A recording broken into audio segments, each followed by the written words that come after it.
Hello, I'm Dr. Scott Jens from Sandbox, a business coaching service. I serve as facilitator of this eyeTHRIVE contributor profile series, where today I'm interviewing one of our key contributors, David Friedfeld. Mr. Friedfeld is the owner of an impressive eyewear company, Clear Vision Optical, where he and his brother employ over 225 as they provide fashion sunglasses and prescription eyewear. Welcome, David. Good afternoon. It's a thrill to have you here. I'm going to jump right in. I had the opportunity to learn about you from that wonderful bio you sent, and you're a very family-oriented person. You even call your employees family members.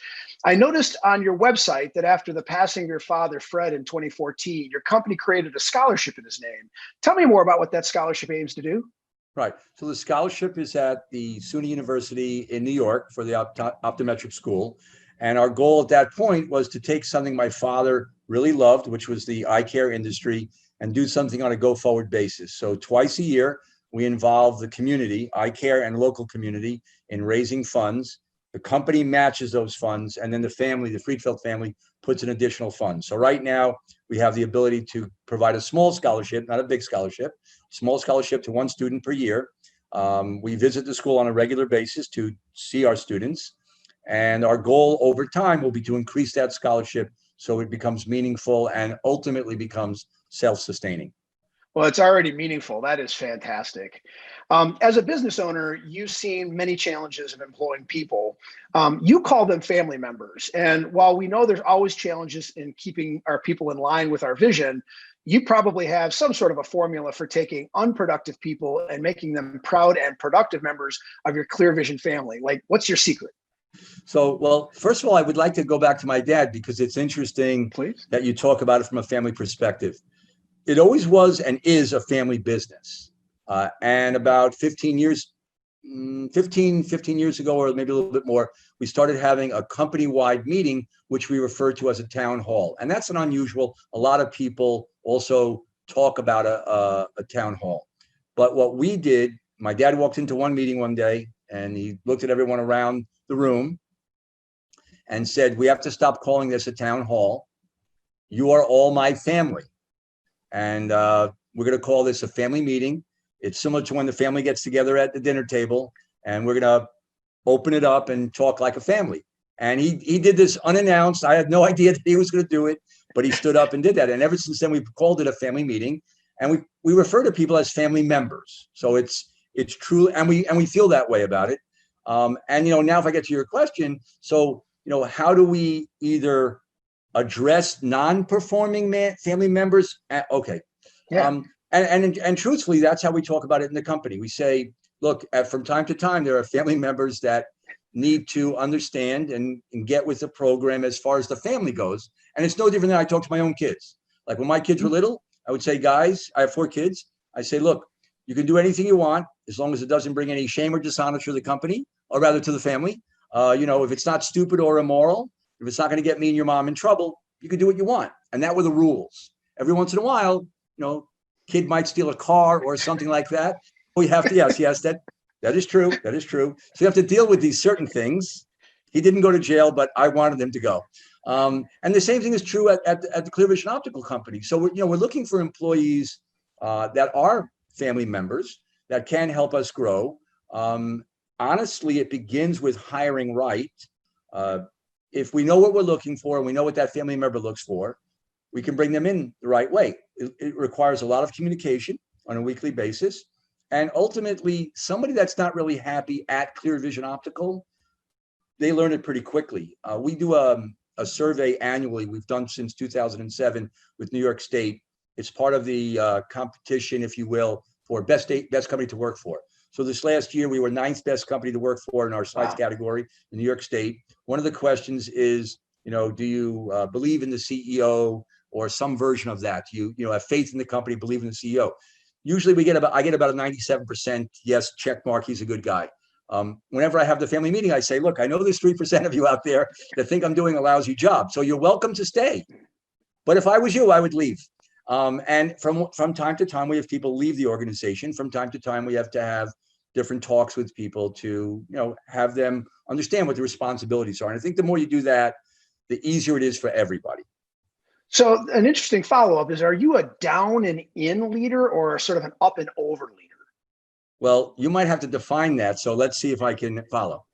Well, I think down and in is you're willing to go to an individual employee and sort of work out issues, even though there's a management structure.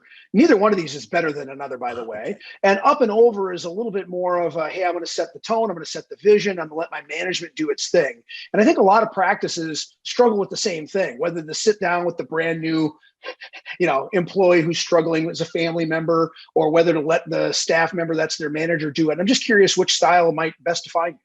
Yeah, and I think that's a very, very interesting question. So I believe from what you've described, I actually have both of those skill sets, and I would imagine that it is best utilized depending on the situation. So I'll give you for instance, a lot of things that happen at Clear Vision Optical happen because the culture that's established by my dad and mom. So I would call those the roots of the tree. The roots of the tree don't really change. Some things might change after that, but the roots don't change. So my brother and I learned from them and continue to grow and develop that culture. Now, if you have the right managers that come into the company, they will grow and develop that culture as well. And I think that's critical. However, so that means that was really an up and over is what I think you called it. The in and down, if I got that right, from time to time, it may be that I may have to go, into the dugout and do the coaching as well, not because the manager doesn't do it, but as we would say at the company, that individual needs a little TLC. So actually, I got a call like that today from the head of our talent group, which would be the equivalent of HR. And she said, David, you'll need to speak to somebody. And it's not somebody that's been here a long time, someone that just needs a little TLC. In the COVID period, this person is having a little bit of a difficulty. So maybe having a little extra attention from me, which is genuine and sincere because I know her and like her and want her to be productive and have a good time at home. Having that little bit of extra attention is meaningful. So I believe in both, and it just really depends upon what that situation is. Makes sense. And by the way, for the listeners, you have to go to the Clear Vision website and see the video that your mom cut speaking about your dad. It's a wonderful piece. So your company's up against these multi-billion-dollar competitors, just like ECP owners who run practices. What advice do you give to some of your customers who are eye doctors who own practices that comes from what you've learned in your competitive arena against those big competitors? Well, that also is a very timely question because recently I happened to have lunch with one of those big competitors. And what I found that was most interesting at that lunch, which I think any ECP would feel the same. When I left lunch, I said, wow, these guys have the same problems as me. Whether it's a consolidation, whether it's private equity, whether it's the speed of change, whether it's technology, whether it's state laws, whatever it may be, they have the same problems. And as my dad would say, big company, big problems. Small company, small problems. All right. So for ECPs, what I would say is look at what the advantages are of being small. So here's the advantage. It's nimble. We can be nimble. We can move quick. We don't have to go through committees. We can be very mindful of our own ability to make a profit during a year. We don't have to work in various departments. We don't have to support departments that are losing money. So there's a lot of advantages to being an ECP as an independent.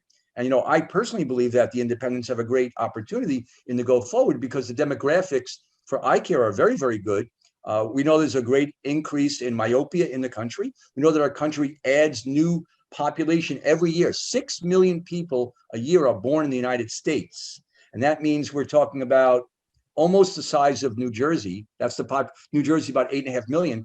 We're adding that into the population. We know that the population is older, growing older, and needs more eye care as they grow older. So we're seeing younger myopia, older people needing more, and the population growing. So this is a great opportunity for any kind of ECP. It's just a question of, do you want to be a good ECP if you're, an independent practitioner, or do you want to work for more of a commercial setting? That's a great summary. So I'm going to give the listeners a little bit of a bio, right? You went to law school. You're a voracious reader. You sit in a library there with almost as many books as you said as Thomas Jefferson donated to the Library of Congress. You say you would enjoy a 3-day binge watching session. You love hanging out with your wife of 35 years and your kids too. But what strikes me about you is that all of these personal activities are really near and dear, but there's nothing as important to you as your desire to make other people smile. And I'm wondering why it's so important that you want to see people grow and smile. That is a great question. And if I had to, I keep on coming back to my parents. I feel like it's like an interview for my mom and dad, but I think that really comes from them. They were very generous, more to the community, more to the local community and the family. And I think there's a certain pride, if you're going to call it that. You said, what makes me want to do that? I think there's a certain pride and happiness and joy in seeing others be successful. And I can tell you a story that made me really proud more than 30 years ago. So we had hired a young guy that his previous job was selling suntan lotion on the beaches in Florida.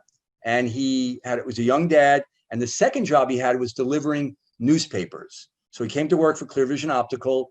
We didn't have a lot of money. We were a small company, couldn't pay him that much. But together, we built this business up. And after maybe 4 or 5 years, he was able to move from his apartment to move into a house.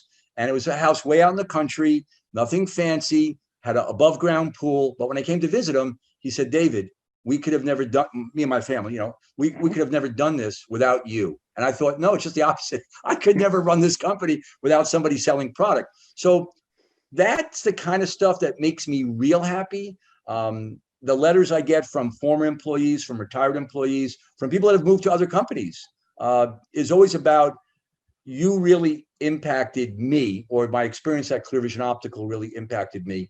And that does bring me a lot of joy. That's wonderful. So the last question is around being an eyeTHRIVE contributor. This community is going to get content from you, and you're going to be delivering this to ECPs and staff. Can you give us a little insight as to what your content will look like and feel like? I think we have a pretty good idea. It'll be fun, but what kind of areas do you plan to cover in your content? Right. So what I like to do is take topics that are current and interesting and are changing, not necessarily something that the ECP can find elsewhere. So the first area that we're going to look into is actually what's happening in current trends in society, and how does that impact the ECP. So I'm just going to use something really simple. If we have, like I mentioned before, if there's demographic changes, then that's going to impact the ECP. If we're going to have societal norms, that's going to impact the ECP. If we have technology, simple technology like a driverless car, how does that impact the ECP? So I look for trends that are long in society, in business, in the technology world, and then look to see where is that going to be a change in the ECP world. Other things we might look at would be building culture. That's something that's very interesting to me. How do we sustain a culture? How do we build a culture? Because as I mentioned, I think the ECP has an advantage in that their practice can be personal to them. That's also very interesting. One of the other things we'll look at is, how do I maintain a profit? So the same way that I'm a small business owner, because I am relative to a public company, it's important to me to make a profit every year. What I've learned is there's not only a top line, but there is a bottom line. And if you own your own business, everybody knows that. So those are the kind of things that we'll work on. And I'll leave the medical side and the otherwise optometric side to those that know a lot more. Well, I can't thank you enough, David, for joining us and giving us those views. Thanks for joining us. Well, thank you for having me. And I look forward to many good sessions together. Well, hey, for all of you in the eyeTHRIVE community, make sure to follow Mr. Friedfeld's content as it comes out. You're going to find it invigorating. And make sure to check out our other eyeTHRIVE contributor profiles too. Until then, be great at all you do. Take care. Adios.